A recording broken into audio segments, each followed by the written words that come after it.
Bonjour, alors pourquoi on est là aujourd'hui? On est là par rapport à la situation aux urgences, où en fait on sait que depuis des années il y a une situation qui est vraiment dégradée avec pas assez de moyens par rapport au nombre de patients qui viennent. On a un bassin de population à Montpellier qui fait que grandir d'année en année et des moyens qui stagnent, voire qui régressent depuis des années. Et donc face à ça, les collègues des urgences, moi je suis infirmier au niveau des urgences psychiatriques, mais les collègues des urgences du CHU, ils se mobilisent, ils ont tiré la sonnette d'alarme face à des conditions de travail qui ne permettent plus de prendre en charge les gens correctement et avec des situations qui sont vraiment dégradées. On a eu des patients qui ont dû attendre 17 heures avant de pouvoir commencer une prise en charge médicale avec toutes les pertes de chance, tous les risques que ça peut comporter quand une personne âgée ou une personne reste 17 heures allongée sur un brancard. Donc c'est pour ça qu'aujourd'hui les collègues ils se mobilisent, ils disent stop, ils disent qu'ils ont besoin de plus de moyens pour pouvoir travailler dans des conditions ne serait-ce que normales, même pas des bonnes conditions, mais ne serait-ce que normales, et pour que les patients ils soient bien pris en charge.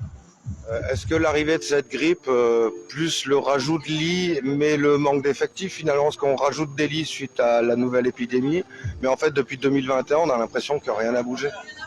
Oui, c'est ça, il y a la grippe d'une part, mais il faut voir que c'est une situation qui est globale et puis des années où en fait la grippe c'est simplement la goutte d'eau qui fait déborder un vase qui est déjà trop plein, et on le voit, c'est une situation qui est nationale dans tous les hôpitaux où ça déborde, et la moindre petite crise, la moindre petite grippe entre guillemets, et ben, l'hôpital n'est pas capable de faire face. Donc on a des hôpitaux qui sont vraiment affaiblis, et c'est ça qu'il faut voir, quoi. C'est des attaques successives sur le service public, et moi je parle de la santé aujourd'hui, mais c'est le service public en général, qui font qu'aujourd'hui bah, le moindre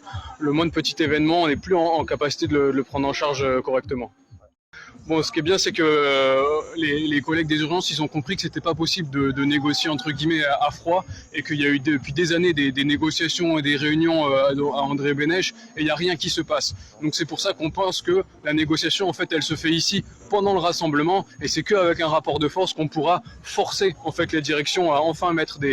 prendre des décisions à la hauteur. Ça fait des années que la direction balade en fait les collègues, font des promesses qui ne sont pas tenues,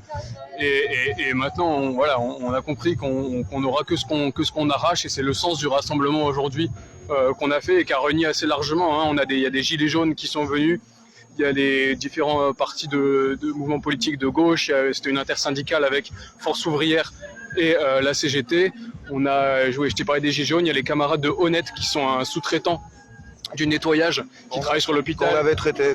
qui ont fait une grève exemplaire l'an dernier de 80 jours, et qui là sont toujours solidaires de ce qui se passe. C'est des personnes qui sont hyper exploitées au niveau de l'hôpital, mais qui sont venues ce matin en délégation pour apporter leur soutien, et on voit qu'on est en train de recréer ça, une forme de solidarité entre les collègues, et ça c'est la plus belle victoire aujourd'hui, avant même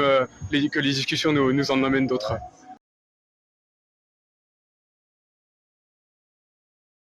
Bonjour.